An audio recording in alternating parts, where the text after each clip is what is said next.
Генеральный спонсор канала – магазин «Планета Страйкбола».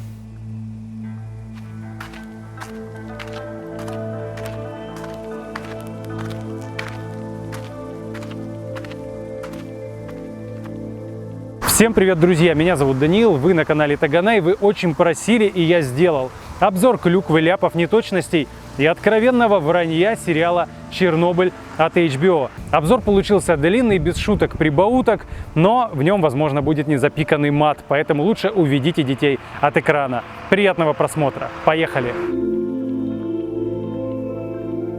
Наверняка в ближайшие дни уже появилось или появится несметное количество обзоров сериала, но у нас здесь свой интерес. Во-первых, это, конечно же, клюква и антисоветчина, разбору которых и будет посвящен данный ролик. А во-вторых, мы находимся около мемориала ликвидаторам Кыштымской аварии 1957 года.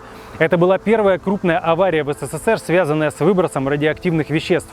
И третья по масштабу в мире после Чернобыля и Фукусимы. И произошла она всего в каких-то 100 километрах от моего родного Челябинска. И там было все. И свечение в небе, и заражение огромных территорий, и выселение деревень, и героические ликвидаторы, получившие серьезные дозы облучения. Опасные производства продолжают работу на территории Челябинской области до сих пор, поэтому тематика сериала «Чернобыль» нам в определенной степени особенно интересна. Но вернемся к сериалу от HBO. Проект режиссера Йохана Ренка и сценариста Крейга Мазина затронул тему, которая до этого не сказать, чтобы часто появлялась на телевидении или в кино. Когда на Западе снимают сериал про нас, то это вдвойне интересно. Ожидать можно было чего угодно, любого бреда и клюквы. И здесь сериал способен действительно приятно удивить. Во-первых, он очень хорошо снят. Отличная картинка, прекрасные ракурсы. Не имея заоблачного бюджета, сериал усиливает эффект правильной постановкой кадра, акцентами, деталями и атмосферой, чего стоят жутковатые амбиентные звуки, порой заменяющие музыку. В сочетании с отличным видеорядом, мрачными пейзажами и интерьерами это просто мороз по коже. Здесь я снимаю шляпу. А радиация в сериале действительно пугает. Ее начинаешь бояться и ощущаешь даже в тех сценах, где не слышно треска счетчиков Гейгера. Кроме качественной картинки и нарратива, нас подкупают псевдодокументализмом, порой один в один, воссоздавая кадры из кинохроники тех событий. Темп повествования неспешный, но зато это позволяет вдоволь пропитаться жутковатой атмосферой катастрофы. Иногда фильм больше походит на хоррор, иногда на артхаус. Это однозначно не глупое и качественное произведение. Важная хитрость сериала, которая значительно упрощает его восприятие, это то, что в нем нет откровенной клюквы, которая бы сразу вызывала отторжение. Нет, напротив, в нем советский быт и атмосфера середины 80-х воссоздана с потрясающим вниманием к деталям. Пепельницы, часы, термосы, занавески, игрушки, прически, костюмы, интерьеры помещений от квартир до больниц. Этот до боли знакомый советский ремонт, двухцветные стены, кафель. Те, кто застал 80-е, точно ощутят привкус, нет, не металла, слава богу, ностальгии. Природа, пейзажи, что городские, что деревенские, выглядят потрясающе натурально, хотя опытный зритель заметит пластиковые стеклопакеты в окнах Припяти, чего, конечно, быть не могло. Зато автопарк и даже номера машин точно соответствуют времени и месту действия. И на этом стоило бы признать сериал шедевром и закончить обзор. Но мы же не для этого сегодня здесь собрались. Нас интересует, как показан Советский Союз, зачем он так показан и какие изобразительные средства использовали создатели, чтобы донести свою мысль. Когда кто-то называет сериал «Чернобыль» антисоветским, на него, как правило, обрушивается шквал критики. Мол, создатели на самом деле хотели показать героизм ликвидаторов, масштабы катастрофы. Ну да, по инерции сняли с некоторым негативом к Советскому Союзу, но они это не специально, они на Западе по-другому просто не могут. Да и вообще это не главное. Простите, а что тогда главное? Вот главный слоган сериала: «Узнай цену лжи». Я подчеркиваю, не узнай героизм ликвидаторов, не узнай масштабы катастрофы. Нет, ни героизм, ни масштабы создатели сериала не волновали. Им интересна была ложь. Ложь, из-за которой взорвался реактор. Ложь, из-за которой погибли тысячи ни в чем не повинных людей. Ложь тоталитарного, бесчеловечного советского режима. И именно поэтому теме лжи будет посвящено гораздо больше экранного времени, чем самой ликвидации последствий аварии. И сейчас мы по пунктам пройдемся по сериалу и посмотрим, насколько часто нам будет врать сериал, предлагающий узнать цену советской лжи. Пункт 1. Клюква. Она, как ни странно, есть, и разбирать каждый отдельный случай мы не будем. Но, как и всегда, русские все время пьют водку, особенно на работе. Шахтеры, партийные работники, ликвидаторы, военные. При этом американцы, похоже, не понимают, что в России не пьют теплую водку из больших стаканов, прихлебывая маленькими глоточками, как будто это какой-то виски со льдом. Безумцы. Обращения героев друг к другу тоже далеки от реальности. Все друг друга называют товарищ и не умеют сокращать имена. Детали, товарищ Горбачев. Товарищ Рыжков. Антураж. Да, все восторгаются антуражем и точным отражением советского быта, не замечая скрытой антисоветчины, а вы присмотритесь, как убого выглядят все помещения. Например, больница с обваливающимся кафелем, ободранными подоконниками, потрескавшиеся обои в квартирах, облезающая краска. Вы думаете, так и было? Было. Но в 90-е, когда все действительно пришло в состояние разрухи и упадка. Но когда мы говорим про Припять, необходимо помнить, что город был основан в 1970 году, а масштабная застройка началась в 1979. То есть большинству домов в городе на момент аварии было не более 7 лет.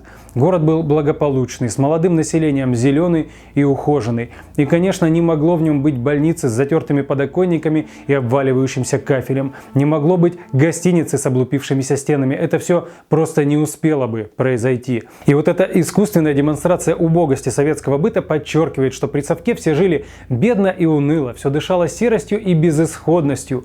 Эффект усиливается за счет применения синего цвета фильтра и снижения цветности. Так что уже здесь, в самом начале, сериал начинает лукавить, чтобы донести основную идею. Далее пройдемся по событиям сериала. Самоубийство академика Валерия Алексеевича Легасова.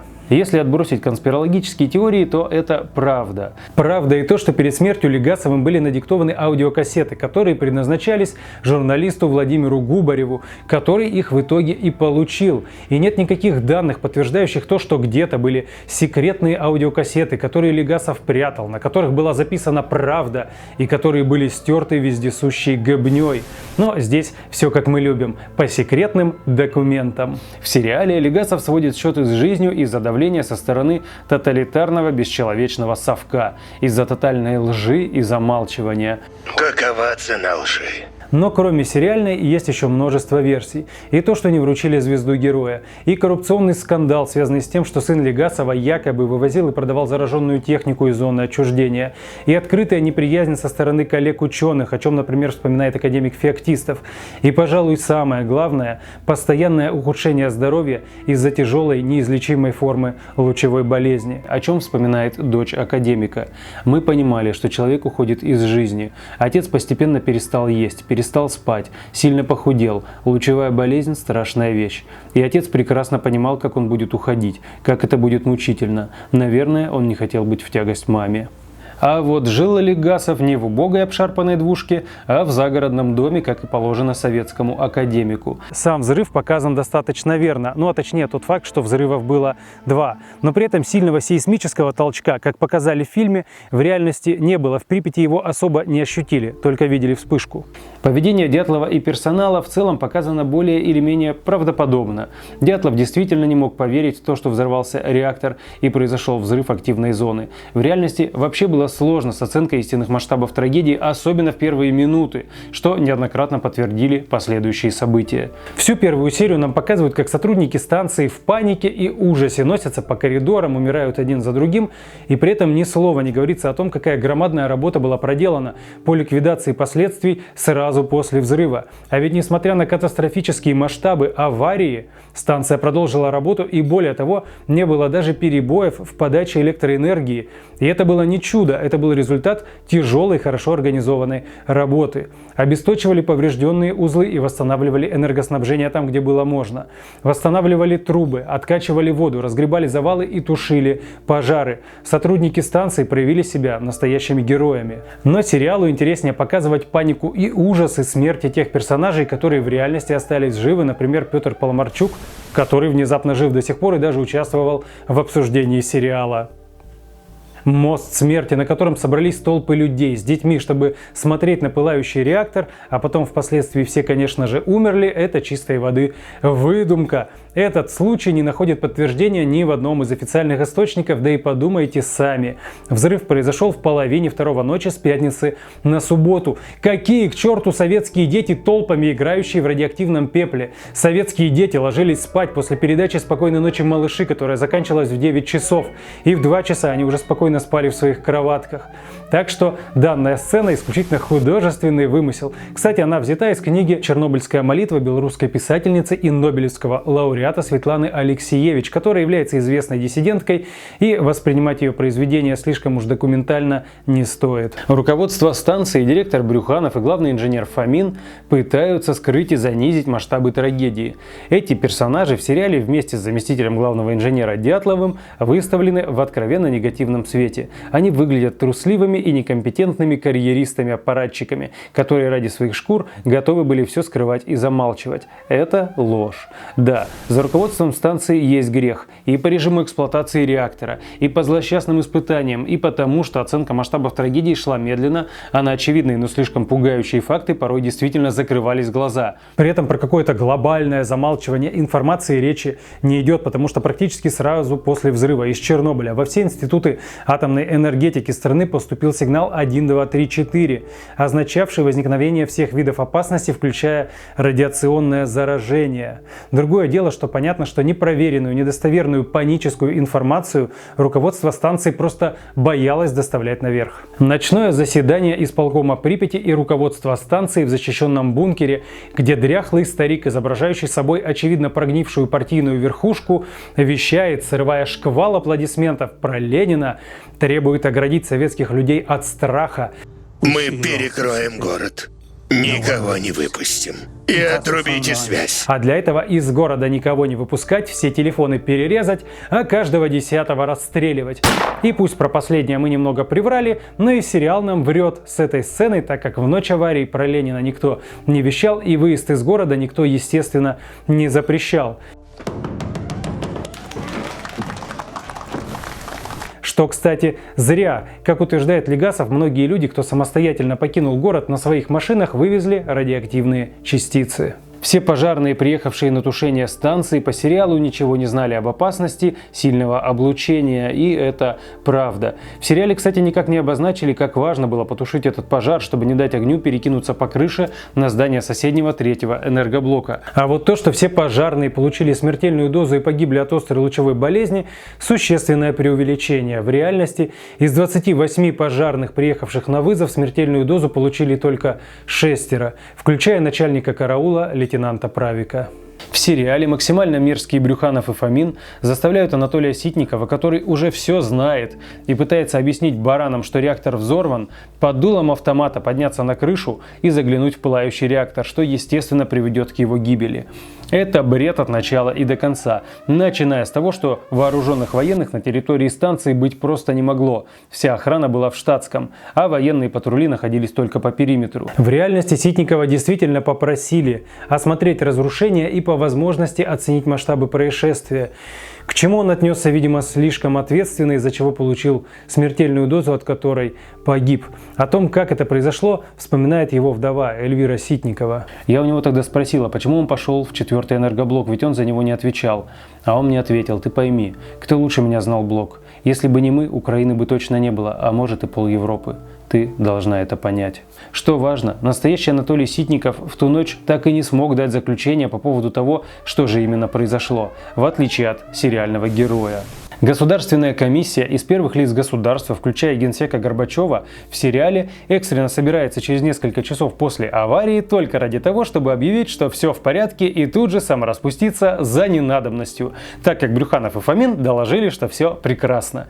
И если бы не Легасов, заметивший тревожные сигналы, то все тут же бы разошлись по домам. А разумеется, это вымысел. Сам факт экстренного созыва комиссии на самом высоком уровне с привлечением ведущих ученых говорил о понимании серьезных масштабов масштабов аварии. Это, я думаю, очевидно. Другое дело, что в реальности никто действительно не понимал, что произошло на станции, поэтому Щербина, Легасов и другие ученые уже 26 апреля отправились на место происшествия, чтобы выяснить подробности. Борис Щербина, зампред Совмина, характеризуется в сериале как очередной партийный номенклатурщик, упрямый, бездарный и некомпетентный. Якобы он даже не знает принципа работы ядерного реактора и угрожает вышвырнуть из вертолета академика.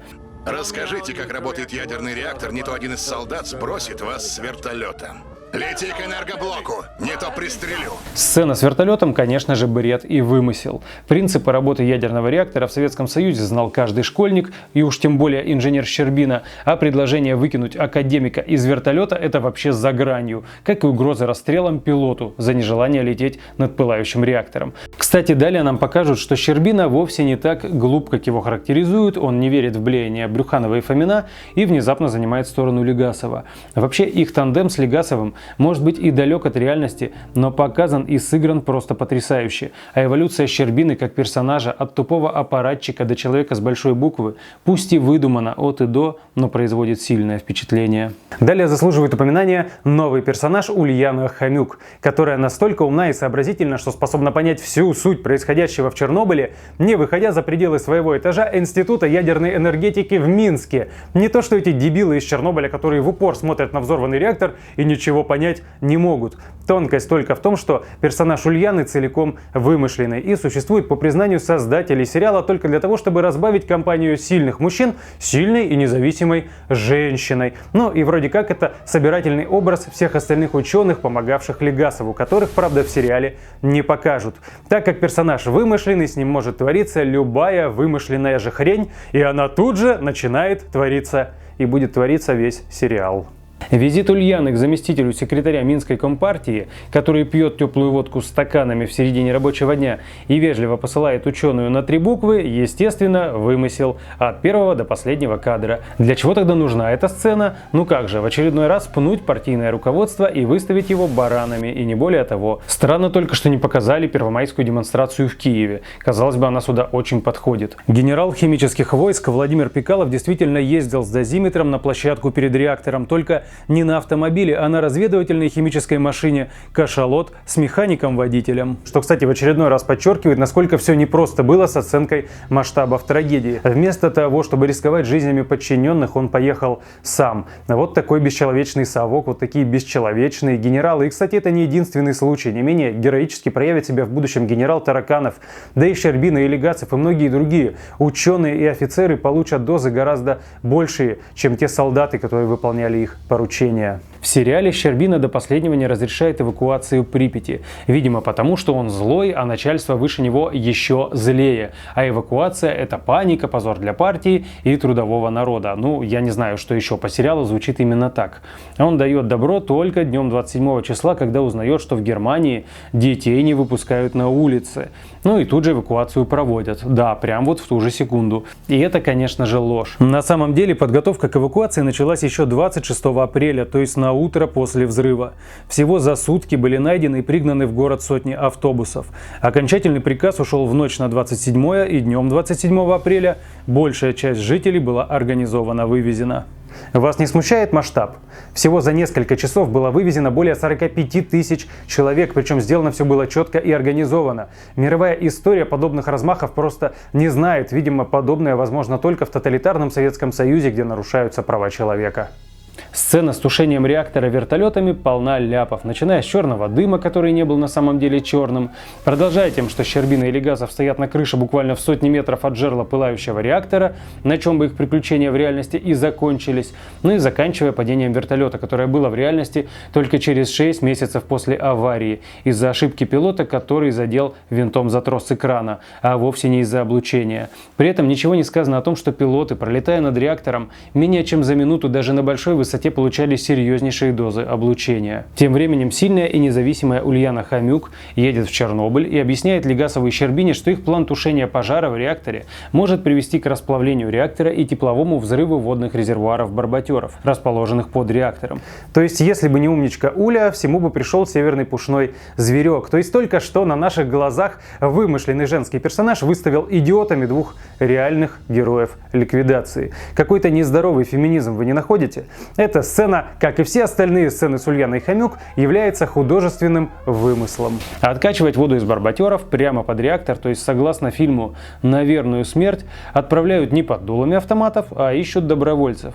Еще и предварительно спросив разрешения на убийство у Горбачева. Как-то даже слишком человечно для бесчеловечного совка. И здесь даже приятно, что создатели сериала акцентировали, что добровольцы нашлись не после оглашения денежной премии, а когда Щербина говорит, что это нужно для спасения Родины, для спасения миллионов людей и что никто кроме нас. Сцена с водолазами показана очень сильно и жутко, и это было в реальности. И это действительно были Алексей Аноненко, Валерий Беспалов и Борис Баранов. Но и здесь хватает ляпов. Например, за ушедшими закрывают дверь на ключ. Но, видимо, чтобы не передумали. Советский Союз. Доверяй, но запирай. А когда герои возвращаются, выполнив боевую задачу, их вместо того, чтобы окатить из шланга и отправить на дезактивацию, начинают поздравлять, выбегают солдатики безо всяких средств защиты, жмут руку и вручают бутылку водки. Ну а что еще может порадовать русского после тяжелого задания? О дальнейшей судьбе героев нам в сериале скажут, что им осталась всего неделя, а потом внезапно в финальных титрах вскользь промелькнет информация, что вроде как двое из них до сих пор живы. И это правда, они действительно, к счастью, живы до сих пор. А Борис Баранов, который умер через 20 лет после трагедии в 2005 году, вплоть до самого закрытия, работал на Чернобыльской атомной станции. Шестая больница в Москве изображена в виде какой-то центральной районной больницы в 90-е. Обшарпанные стены, вместо занавесок натянуты какие-то грязные тряпки. И все это, конечно же, вымысел. Не могло быть такого в ведомственной, специализированной больнице в Москве. Здесь авторы снова подменяют советскую действительность перестроечной. Очень удобно. Сама линия Людмилы и Василия Игнатенко в целом соответствует реальности, по крайней мере, описанной в книге «Чернобыльская молитва», но и здесь создатели сериала запороли некоторые моменты. Например, по воспоминаниям Людмилы Игнатенко, она рассказывала умирающему мужу про вид из окна, не глядя на обшарпанную стену больницы, а наблюдая праздничный салют 9 мая. Они мечтали побывать в Москве на празднике и оказались в ней вот при таких трагичных обстоятельствах. А когда она повернулась к мужу, он достал из-под подушки 3 гвоздики, дал денег медсестре, а она купила. И вот такой пробирающий до мурашек момент создатели сериала просто запороли. Кроме того, хоронили пожарных, разумеется, в обычных гробах, просто обернутых в пленку, и бетоном залили уже гораздо позже, а не на глазах у родственников. Далее любимые тульские шахтеры. Министр угольной промышленности приезжает в Тулу к бухающим водку на работе техасским реднекам, ну то есть тульским шахтерам. Приезжает с эскортом из автоматчиков, которые при виде шахтеров тут же берут оружие на изготовку. В Советском Союзе каждый школьник знает: увидел шахтера — хватайся за автомат. Но шахтеры автоматов не боятся, а соглашаются, потому что надо. И это в целом приятный момент, но сама сцена, естественно, от начала и до конца вымысел. Стреляйте! Шахтеров, как военно обязанных, вызывали по повестке. Министр к ним не приезжал, было ему, кстати, 59 лет, и в реальности он сам поедет с шахтерами в Чернобыль и будет заниматься организацией работ. Ну и разумеется, не было и не могло быть никакого эскорта автоматчиков, тем более готовых стрелять в простых людей. О том, насколько похожи показанные нам шахтеры на советских мужиков, ну судите сами. Вот сериальные герои, а вот реальные кадры работы шахтеров в Чернобыле. В принципе, ехать нужно было. Не мы, так другие, но кому-то нужно было ехать. По приезду шахтеров сразу высаживают перед зданием 4-го энергоблока. Но, видимо, чтобы они сразу получше облучились. И это, разумеется, бред. Многих интересует, действительно ли шахтеры раздевались догола. Или HBO показали эту сцену ради своей извращенной эстетики. Неужели в туннеле действительно не было вентиляционного рукава или вентиляторов? Ну, от проклятого совка всего можно ожидать. Ну что ж, действительно есть информация, что некоторые шахтеры работали по пояс голыми. По пояс голыми. героями. Вы чувствуете разницу между совсем голым человеком и голым по пояс? Я тоже вижу, но не создатели сериала. Да, в туннеле действительно было очень жарко, несмотря на вентрукав, который в реальности, естественно, был. А вот снаружи никто голышом не бегал. Хотя бы потому, что, во-первых, снаружи, логично, не было так жарко, а во-вторых, там фон был гораздо сильнее. Тем временем с нашим вымышленным сильным женским персонажем продолжают происходить вымышленные же злоключения. Вымыслом является как сцена в больнице, так и попадание героини в тюрьму. Тюрьма КГБ зато выглядит как и положено за стенкам Лубянки. Не хватает только подтеков крови на стенах. Как пребывание вымышленного персонажа в вымышленной тюрьме влияет на сюжет? Да никак. Задача просто показать кровавую гыбню и лично главного упыря, начальника КГБ, который говорит: Да, за вами следят люди. За этими людьми следят люди. И видите их? Они следят за мной. Куда мы без кровавой гыбни? Ну и напомню, что все сцены с Ульяной Хомюк вымышленные и существуют только чтобы подчеркнуть героизм ликвидаторов. То есть масштабы катастрофы. А нет, чтобы облить говном совок. Кстати, может быть, поэтому нет практически ни единого кадра, где Ульяна как-то контактирует с ликвидаторами. Не задумывались об этом? А далее нам показывают советскую армию, ее, так сказать, истинное лицо. Живут советские бойцы в палатках посреди поля грязи, бухают водку, которая централизованно завозится ящиками, носят корзинки для яиц из свинца и сверкают голыми жопами в полевом сортире. Спасибо HBO. Все из показанного, естественно, вранье и лютая клюква. В палатках солдаты могли жить только в самом начале. Для них очень быстро построили казармы в безопасной зоне. Водку в то время даже в обычной жизни достать было сложно. Шла антиалкогольная кампания и действовал сухой закон. И уж тем более бредом является завоз водки армией ящиками. В реальности вдоволь было минеральной воды, на которую потом многие ликвидаторы просто смотреть не могут. Также вымыслом является использование винтовок Мосина, которые на тот момент уже давным-давно были сняты с вооружения, а также корзинки для яиц, которые на самом деле использовались только при очистке крыши. Стоит ли говорить, что вечно бухающие солдаты, которые присели перекусить около горы радиоактивных трупов собак, это тоже вымысел. Сцена с упрямой бабушкой порадовала фразой: «Немецкие мальчишки, русские мальчишки». Действительно, блять, какая разница. Но в целом такой момент в теории мог быть. Многие ликвидаторы отмечают, что проблемы были именно с выселением сельского населения. Люди были привязаны к дому, домашней скотине и, главное, не осознавали опасности радиации. Далее, для возведения вокруг разрушенного здания 4-го энергоблока защитного саркофага, про который, кстати, в фильме не скажут ни слова и не покажут ни его сам, ни его строителей,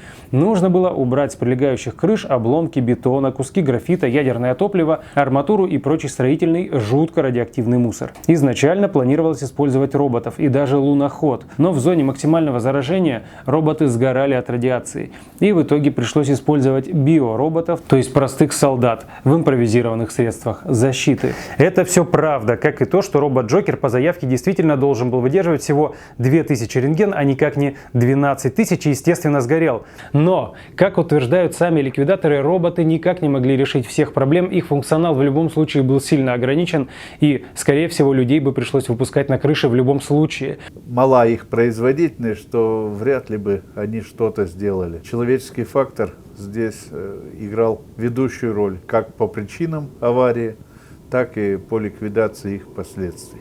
Правда, в реальности время нахождения на крыше варьировало от 2,5 минут до 12 секунд в зависимости от опасности участка.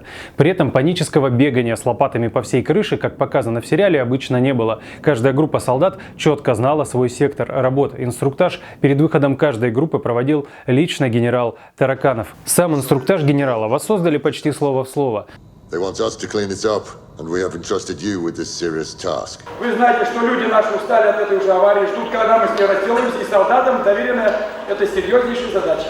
Some of it is in blocks weighing approximately 40 to 50 kilograms. They all must be thrown over the edge here.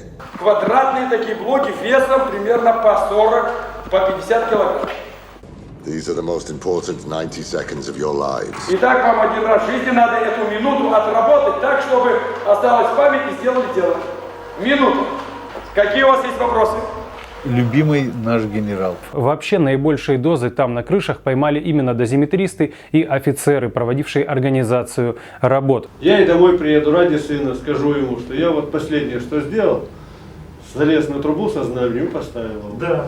При этом у каждого бойца был индивидуальный счетчик накопленной дозы радиации. Когда доза приближалась к 25 БР, бойца списывали подальше от станции на хозработы. Когда превышала 25 БР, как правило, отправляли домой. Именно поэтому текучка кадров была огромная, а через крыши прошло 3828 военнослужащих. Забавный момент с посещением библиотеки, потому что ее посещает Ульяна Хомюк, вы понимаете. Оказывается, в каждой советской библиотеке дежурил агент КГБ, который решал, кому какие книги можно, а кому какие нельзя. И если человек интересовался не теми книгами, могли расстрелять, у них там было специальное помещение. Все по секретным документам. Также вымыслом является и то, что об уязвимости реакторов РБМК узнали после аварии на Ленинградской АЭС, но все засекретили, и из-за этого в Чернобыле ничего не знали, и реактор взорвался. Волков предупреждал Кремль. КГБ засекретил этот документ. Это ложь. Про концевой эффект реактивности графитовых вытеснителей было известно давно, еще на основании испытаний, проводимых на Игналинской АЭС, на которой, кстати, снимали сериал, и на основании собранной информации на ЧАЭС было принято решение отделить вытеснители от стержня автоматического регулирования, оставив их лишь на стержнях ручного регулирования. Кроме того, на все АЭС были разосланы два письма. Одно от конструкторов реактора, а другое от научного руководителя института имени Курчатова, содержащие конкретные предложения по исправлению ситуации, например, отрезание вытеснителей. Но эти рекомендации были положены руководством Чернобыльской АЭС под сукно. По результатам расследования действительно засекреченной аварии на Ленинградской атомной станции была проведена серьезная модернизация реакторов РБМК. Так что здесь создатели сериала опять немного приврали. А пятую серию вообще нет смысла разбирать отдельно по каким-то фрагментам, потому что она является вымыслом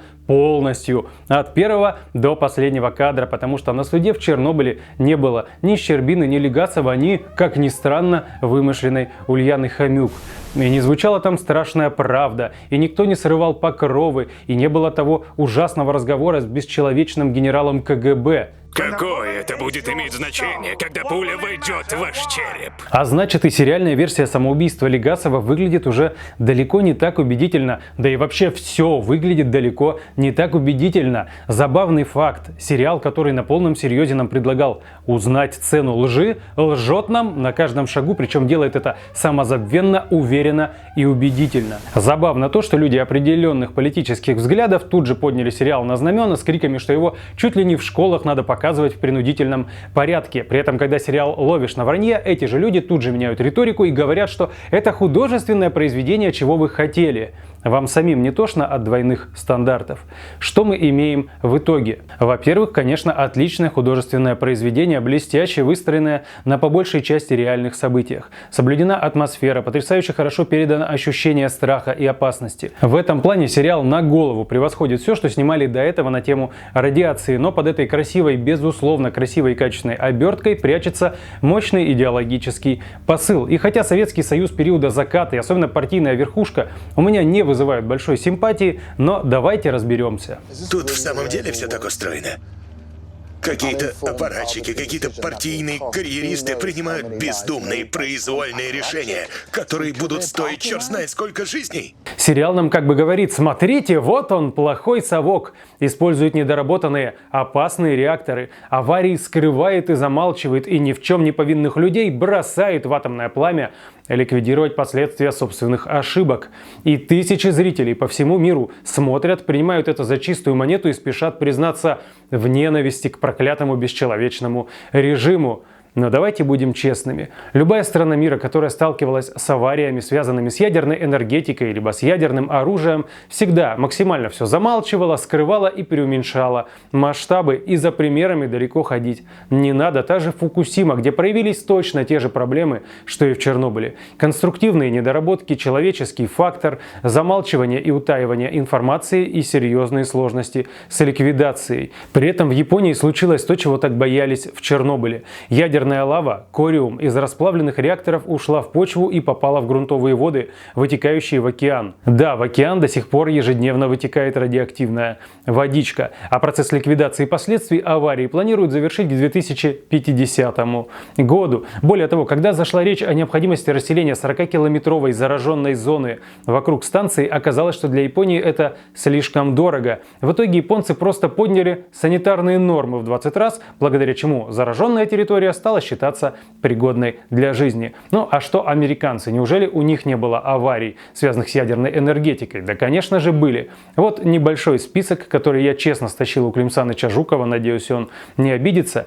А сколько потерянных американцами ядерных бомб лежит на дне Тихого океана, и это без учета катастрофы над испанским Паламересом и в районе Гренландии. Ну и не будем забывать про самую страшную техногенную катастрофу в истории человечества, которая произошла, нет, не в Совке, а на американском химическом заводе в Индии. Я сейчас про Бхопальскую катастрофу, погуглите, это действительно страшно, там погибло 18 тысяч человек, и очень многих из них можно было бы спасти, если бы американцы рассказали состав газа, которым люди были отравлены, но они этого не сделали. А знаете почему?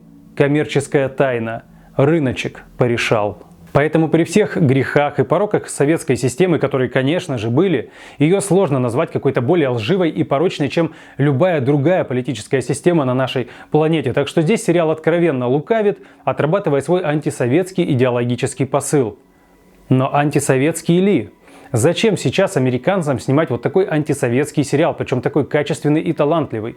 Советский Союз уже давно распался, коммунистов у власти нет. В чем смысл? А вам случайно не кажется, что через зачернение Советского Союза авторы сериала отсылают нас к современной России? Но почему? Уже давно нет проклятого совка, у нас свобода, демократия, рыночек, капитализм, зашибись. Прошли времена лжи, замалчивания, тоталитаризма. Рутений-106, что это? Выброс или все-таки информационный вброс? Откуда взялся Рутений-106 над Европой и Уралом? И при чем здесь маяк? Или нет? Или именно эти пороки советской системы унаследовала или возродила нынешняя российская система? И может быть именно поэтому в сериале главное зло не партийная верхушка, нет, а КГБ. Не чувствуете параллелей? Я нет, а вы? Я нет. Я нет. Нет? Ну, значит, их и нет. А «Чернобыль» — это в целом качественный и интересный художественный сериал. И смотреть его надо, понимая, что это художественное произведение с известной долей скептицизма. В плане идеологического посыла он ничуть не лучше и не хуже, чем, ну, я не знаю, «Утомленные солнцем 2» Михалкова. Важный плюс сериала в том, что он сделал тему снова актуальной. Люди интересуются, гуглят, ищут информацию, смотрят документальные фильмы и интервью ликвидаторов. И имена героев снова на слуху. А это, согласитесь, бесценно. Ну что ж, на сегодня это все. Огромный респект тем, кто досмотрел до самого конца. Вы реально молодцы. С созданием данного выпуска мне очень здорово помог мой друг Олег Жук, вы его наверняка знаете. Подписывайтесь и на его канал на YouTube, ссылочку я оставлю в описании под видео. Ставьте большие пальцы вверх, пишите в комментариях, что сами думаете. Подписывайтесь на мой канал, вступайте в группу ВКонтакте, подписывайтесь на Инстаграм. В общем, вы сами прекрасно знаете, что нужно делать. С вами был Данил, канал Таганай. Скоро увидимся. Всем пока.